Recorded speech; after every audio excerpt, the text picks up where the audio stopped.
arriba, pero bien, digamos que bien. Digamos que esta declaración de renta que estamos presentando por esta época los colombianos que tenemos que declarar obedece y las transformaciones a la reforma tributaria del 2022. Y quien era el ministro de Hacienda liderando esa reforma tributaria era José Antonio Ocampo. Y nos acompaña a esta hora en la línea, doctor Ocampo. Profesor, mil gracias por atendernos y bienvenido. Mil gracias, encantado de estar con ustedes. Profesor Ocampo, lo estamos pensando mucho y creo que varios colombianos lo están pensando por estos días que déjeme yo hago una corrección porque en Vimix se están poniendo la foto que no es del profesor Ocampo, a ver si me ayudan. Y es que, doctor Ocampo, lo están pensando muchos colombianos en esta época de declaración de renta por cuenta, entre otras cosas, si usted me permite, de lo que ha dicho quien fue director de la DIAN y quien además hoy es el presidente de la empresa de energía de Bogotá, Juan Ricardo Ortega. El doctor Ortega habló en una emisora colega nuestra, la FM, hace algunos días, y resulta que esto que ha dicho el doctor Ortega se ha vuelto viral. Y dijo, entre otras cosas, y quiero que usted lo escuche para que usted me dé su reacción y explicación, porque yo creo que hay varios colombianos pensando eso, que dice que en Colombia los asalariados no tienen derecho a ningún descuento. Esto fue lo que dijo el doctor Ortega.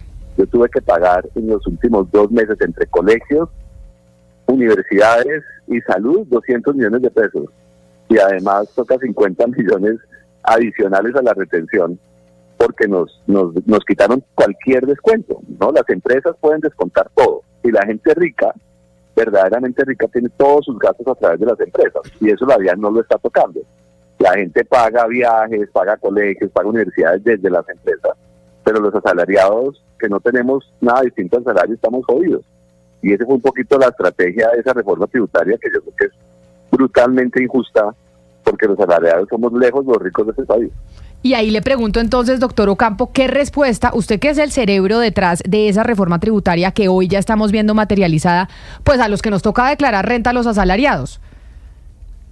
Bueno, de hecho la respuesta la puse ayer en un tuit y que queda absolutamente claro. Digamos, cuando nosotros hicimos la propuesta de reforma que decía que se limitaban las deducciones a las personas que ganaban 10 millones de pesos mensuales, estimábamos que eso era el 2.4% de las personas de las personas naturales, ¿no? Después ese techo, pues ese monto fue elevado a 13 millones.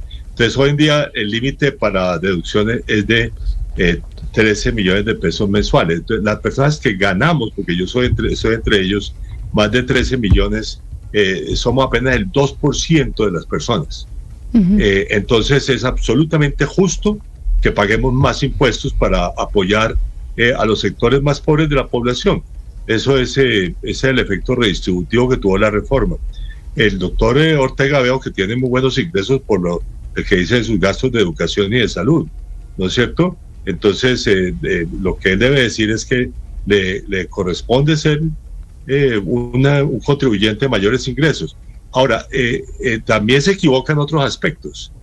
Por ejemplo, la fiscalización de la DIAN se elevó significativamente y veo que el gobierno está hablando de fortalecerla aún más. Claro, y además se eliminaron algunos beneficios para las empresas. Yo creo que usted se está refiriendo, profesor Ocampo, permítame, porque de pronto quienes no han oído completamente lo que dijo el exdirector de la DIAN, Juan Ricardo Ortega, me parece importante poner a qué nos estamos refiriendo para ponerlos en contexto. Él en su intervención dijo, mire, en Colombia se evaden impuestos a través de sociedades de papel y los ricos de verdad, los que deberían pagar, evaden impuestos y no los persigue la DIAN porque no tienen la capacidad y la robustez para poder perseguir todas esas sociedades a través de las cuales los ricos de verdad están pagando los colegios, los yates, los carros. Oigamos lo que dijo Ortega referente a ese punto que usted está tocando. Primero, no nos dejan deducir gastos que deberían ser deducibles. O sea, ¿cómo no es la educación de los hijos deducible? A mí me parece una locura, ¿sí? Y lamentablemente la educación pública de Colombia es mala. Y no es mala porque no quiera, sino porque nunca nadie ha querido hacer nada para mejorarla, ¿no? Y la parte de salud es carísima y tampoco la permiten deducir. O sea, si uno pudiera deducir los gastos como pueden hacer las empresas, la vida sería muy distinta. Pero si usted es adinerado, usted tiene una sociedad y la sociedad paga los seguros prepagados y los deduce. La sociedad paga el club y lo deduce. Todos los clubes de yates de Barranquilla a Santa Marta, todos son pagados por sociedades. ¿Cómo uno justifica que el club de un yate más los gastos de un yate sean gastos deducibles y la educación de un hijo no? Es donde a uno le da tristeza que donde están los verdaderos temas grandes de evasión, que son a través de sociedades, no ve uno absolutamente nada. Y las personas naturales deciden que todo nuestro ingreso es gravable, como si uno no tuviera gastos. Y vivir en Colombia es muy caro. Las tasas de interés son altas, el crédito hipotecario es costoso, y nada de eso hoy en día cuenta. Y quieren subirle el impuesto y bajar las deducciones. Está muy duro, la verdad. Doctor Ocampo, ahora sí lo escucho frente a ese punto que creo que tiene que ver con lo que usted mencionaba del tema de las sociedades.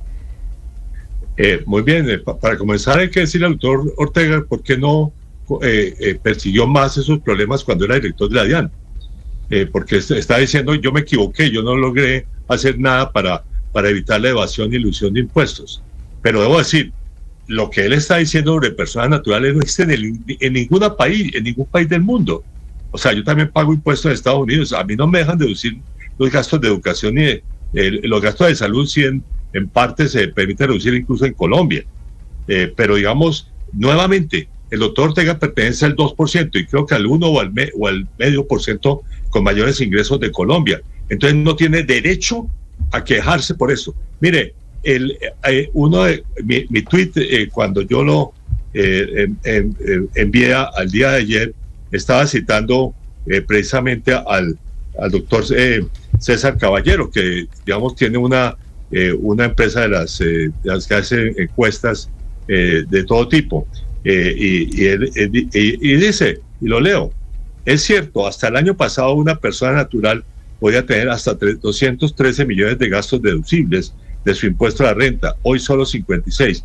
Para eso se requieren ingresos superiores al 144 anuales o 12 millones mensuales. Esto implica un aumento de la renta para quienes más ganamos. Duro, pero justo y necesario. Y eso exactamente, opino yo, es justo y necesario. Entonces, que el doctor Ortega, que debe tener un buen salario, no se queje por los impuestos de Colombia. Debo decir, yo pago más impuestos en mi tasa de impuestos en Estados Unidos es mayor que la de Colombia. Entonces, no hay razón y allá no se pueden deducir los gastos de educación ni de salud. Entonces que, digamos, que hablen cosas que sean sensatas, que no digan cosas que son absolutamente absurdas para una persona de muy altos ingresos como él. Pero, doctor Ocampo, ya que nos estamos refiriendo al ejemplo de Juan Ricardo Ortega, exdirector de la DIAN, él mencionaba que él tiene 5 hijos y frente a cómo quedó la reforma tributaria, esto se lo pregunto porque no lo sé, es muy distinto una persona que se gane 5 millones de pesos y no tenga hijos a una persona que se gane 5 millones de pesos y tenga que mantener 2 niños, porque pues son 2 realidades económicas distintas y puede incluso estar en niveles socioeconómicos distintos porque mantener 2 hijos pues cuesta mucho dinero. No se puede deducir según esa reforma tributaria y ahora que estamos declarando renta, la gente que depende de uno, que en este caso son los hijos, porque él tiene 5, entonces se puede ganar mucha plata, pero mantenga 5 hijos. Bueno, yo tuve que mantener 3 hijos. O sea, tampoco, yo conozco también cuánto cuesta el mantenimiento de hijos. Entonces, pero una persona como él no tiene tampoco derecho a quejarse, digamos, por ese motivo. Digamos, uno decide cuántos hijos tiene y lo hace teniendo en cuenta cuál es su ingreso. Entonces, perdón que le diga, pero eso, digamos, uno podría pensar en una deducción por hijo si se quiere, pero digamos, no existe en nuestra legislación. Pero la legislación permite, reitero, permite que el 98% de las personas con ingresos en Colombia puedan deducir hasta un techo bastante amplio de sus ingresos. Entonces, al 2% más alto no nos debemos quejar, debemos pagar los impuestos, debemos contribuir al financiamiento de las finanzas públicas. Mire, yo hablaba con mi contadora sobre este tema y ella pues más o menos tenía su misma línea de los salarios de menos de 13 millones de pesos no fueron realmente afectados con esta reforma tributaria, pero me hablaba así de un beneficio tributario que teníamos los colombianos con los dependientes. ¿Es así? Porque me causa curiosidad que no lo mencione en este punto que le menciona Camila. Dice que antes solamente teníamos la posibilidad de meter un dependiente y eso por supuesto generó algunos descuentos, pero que ahora se puede meter más de uno. ¿Es así? Para que le expliquemos a la audiencia. Así es, correcto. Eso es correcto. Aumentamos el número de dependientes que pueden deducir. ¿Y eso cómo influye o cómo afecta a la hora de yo pagar impuestos en Colombia? Bueno, digamos, tiene una deducción mayor. Dentro del límite, que es el límite, el techo, que es hasta 13 millones de pesos mensuales. Exministro, esta reforma que usted lideró pues fue la más grande por monto de la historia de Colombia y además tocó muchos temas de empresas, de personas naturales, del tema de los impuestos saludables. Le quería preguntar, 2 años después y también viendo el impacto económico que tienen estas cosas en la economía, que muchas veces ustedes los ministros lo prevén pero no se sabe, ¿de qué se arrepiente esta reforma tributaria? Y la otra pregunta sería, ¿qué hubiera metido ya con toda la información que tenemos en Dinámica en ese momento? ¿Qué le hubiera gustado meter que no se metió? Bueno, debo decir que uno hubiera podido meter muchas más cosas. Por ejemplo, nosotros tuvimos la decisión de no tocar el IVA por los problemas que hubo en el 2021 y bueno, no se metió precisamente por la... Y hay muchas deducciones, hay muchos bienes y servicios exentos de IVA que se le debería eliminar la exención. Ese es, por ejemplo, un elemento que habrá que tocar hacia adelante. Y bueno... digamos, las normas sobre control pues fueron fortalecidas, pero pues, de pronto la propuesta del gobierno era todavía un poco más dura.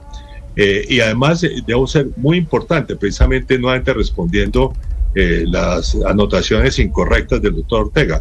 Digamos, una de las cosas que se hizo fue ampliar la planta de la DIAN precisamente para poder aumentar la fiscalización y poder capturar las personas y las empresas que evaden impuestos. Eso se hizo, ya la planta se amplió el año pasado y espero que digamos que comience a tener sus efectividad. Además debo decir que todo ese control electrónico que se hace hoy en día debe seguirse ampliando porque ese es el mecanismo básico de control que tiene hoy en día una entidad como la DIAN. Pero, y que de pronto no salió como lo esperado. ¿Hay algún artículo, algo que de pronto usted dijo, bueno, lo redactamos mal o no mereció la pena hacerlo? No, yo creo que la reforma quedó bien hecha. Obviamente la Corte Constitucional tumbó un elemento de la reforma que fue la no deducibilidad de las regalías. Creo que se cometió un error, pero bueno, así nosotros obedecemos a la Corte Constitucional y espero que no cometa el absurdo error de decir que el impuesto al patrimonio es inconstitucional. Porque nosotros tuvimos impuesto al patrimonio desde 1936 hasta 1989, en diferentes formas lo hemos vuelto a tener a lo largo de este siglo. Entonces, que la Corte Constitucional mire la historia y no cometa el error de decir que eso es inconstitucional. Exministro Campo, ¿es posible cuando se presenta la reforma, es posible calcular más o menos en cuánto se puede evitar o cuánto va a contener la evasión y la elusión a través de la reforma y cuándo nos empezaríamos a dar cuenta? Usted dice que a través de los métodos electrónicos ya más o menos se puede calcular, pero digamos, ¿cuándo podríamos tener como ya unas cifras o un conocimiento de cuál es el producto? Bueno, eso tiene que estimarlo la DIAN en asociación con el Ministerio de Hacienda y espero que lo anuncien. Digamos, eso es parte de esa meta que están siempre en los planes fiscales del gobierno de cuántos son los recaudos adicionales que puede hacer la DIAN y bueno, eso debe ampliarse. Yo sí que, por ejemplo, un buen ejemplo de un país que ha ampliado significativamente el control es México. Entonces, que vayan y piden la asesoría del gobierno mexicano, por ejemplo, para ver cómo se amplía. En todo caso, las normas son más duras ahora, por ejemplo, en materia de evasión, son más duras. De hecho, la prisión a los que vayan, pues se amplió, digamos, todo el procedimiento se hizo más duro. Y espero que, digamos, eso que se comience a aplicar. Además, debo decir, hay que evitar que se usen las sociedades que él dice, sociedades familiares, como mecanismo de evasión. Y yo creo que es un tema que hay que trabajarlo mucho más, digamos, pero en la práctica. Es decir, en otras palabras, uno puede deducir en una sociedad familiar, por ejemplo, lo que tiene que ver con la generación de renta de esa sociedad, pero no las comidas de fin de semana. O sea, uno ve a los restaurantes de Colombia digamos, al final la gente pide pues una constancia del pago para poderlo deducir, pero ¿quién dijo que las comidas familiares son deducibles del impuesto de renta?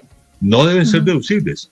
Digamos, hay varias otras prácticas de ese tipo. Por ejemplo, debo decir, me consta, digamos, a abogados y médicos que no le dan una factura electrónica. Eso debe ser realmente obligatorio y uno debería poder decir, vea, por favor, vaya, examinen a este abogado o a este médico que no quiere darme un certificado, digamos, electrónico de cuánto fue el pago. O sea, todos esos mecanismos tienen que irse ampliando significativamente y eso es una parte precisamente de la lucha contra la evasión y ilusión. De pronto el doctor tenga que haber comenzado con normas igualmente fuertes para evitar ese problema que cuando él era director de la DIAN. Aparte de las quejas del doctor Ortega, profesor, he escuchado una que está bastante común y es el tema de las indemnizaciones grabadas. Por ejemplo, casos de personas que trabajaron 30 años en una empresa, fueron despedidas por la renovación de personal, las indemnizan con 300 millones de pesos. Y a esas personas, conozco un caso que hace poco me contaron, le tocó pagar 60 millones de pesos por impuestos grabados. Con la pregunta que le hacía a Sebastián ahora, ¿eso le parece que se puede arrepentir de ese punto o le parece que está bien? No, porque ese es un ingreso de la persona. Pero son personas que tienen 2 años, por ejemplo, para pensionarse y dicen, me quitaron 60 de 300, pues realmente es algo que me trabajé durante 30 años para darle 60 millones al Estado. Perdón, la indemnización también es un ingreso. ¿Cierto? Si yo recibo una indemnización, también estoy recibiendo un ingreso. Entonces todos los ingresos son gravables. Exministro Campo, ¿usted por qué razón no está de acuerdo con una nueva reforma? Bueno, digamos, vamos, en primer lugar porque la posibilidad de aprobarla en el Congreso yo creo que es virtualmente nula. Entonces es un largo proceso que no tiene muchas posibilidades. Ahora, yo quiero ver cuáles son las propuestas. Yo he estado en contra de la propuesta de bajar el impuesto a las empresas, no porque no la considere conveniente. Eso fue la reforma del 2021, o sea, del gobierno pasado que la elevó del 30 al 35%. Y yo he estado en contra de eliminar, o sea, de bajar ese impuesto, porque no hay forma de compensarlo en una situación fiscal muy, muy crítica. Ahora, ¿cuáles son las otras propuestas para aumentar ingresos? Es algo que espero que el gobierno, digamos, dé a conocer en forma rápida.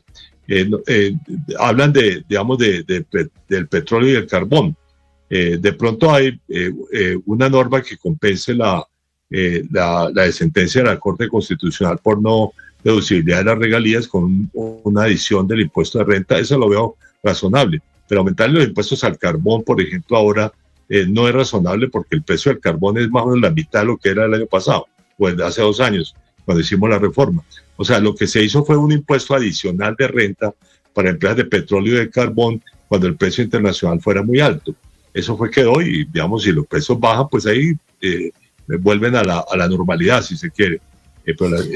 Y entonces yo no sé, hasta hablando de eso, no sé qué más van a deducir, van a proponer para aumentar los ingresos. Yo espero que el gobierno dé a conocer rápidamente, digamos, cuáles son esas propuestas. Escuché que el director del DNP había dicho que la semana entrante tendrían el proyecto de reforma. Profesor Ocampo, estas reformas, la que usted propuso específicamente en 2022, pues tenía como objetivo aliviar un poco, adelgazar un poco las brechas de inequidad que tenemos en Colombia. Sin embargo, ha habido una caída en el recaudo tributario. ¿Usted a qué cree que se debe esto? ¿Cree que tal vez las personas naturales, nosotros o las personas jurídicas, se han sentido asfixiadas con estos impuestos que hemos tenido que pagar? Bueno, la economía se desaceleró fuertemente y muchas empresas dejaron de tener utilidades o incluso están teniendo pérdidas. Eso, digamos, es una explicación parcial. Ahora, hay otra explicación y es que de pronto un error que sí cometimos el año pasado fue sacar un decreto para adelantar el pago de impuestos del 2024 al 2023. Entonces los anticipos de impuestos de renta del 2023 fueron extraordinariamente altos. Entonces esos son impuestos que en realidad corresponden al 2024. Entonces digamos, eso hace que, digamos, ya se han recaudado y que se va a recaudar un poco menos este año. Pero de todas maneras, como proporción del Producto Interno Bruto, este año con los cálculos del gobierno, ya con todos los recortes esperados de ingresos tributarios, la tasa de tributación de Colombia es la segunda más alta de la historia. O sea, la más alta de la historia es el 2022, el 2023 y la segunda más alta el 2024. O sea que efectos sobre recaudos sí tuvo la reforma. Y yo creo que cuando la economía comience a reactivarse, pues vamos a ver más recaudos de impuestos.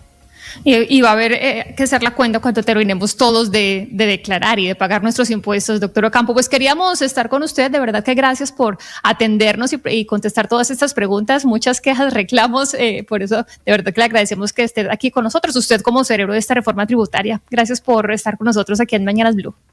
Bueno, debo decir que también mis amigos se han quejado conmigo, pero debo decir que siempre le digo lo mismo que le digo, perdón, ganamos bien. Entonces paguemos más impuestos, eso es lo que corresponde a las personas que ganamos más ingresos. Gracias, doctor Ocampo. Con eso hacemos una pausa aquí en Mañanas Blue. Ya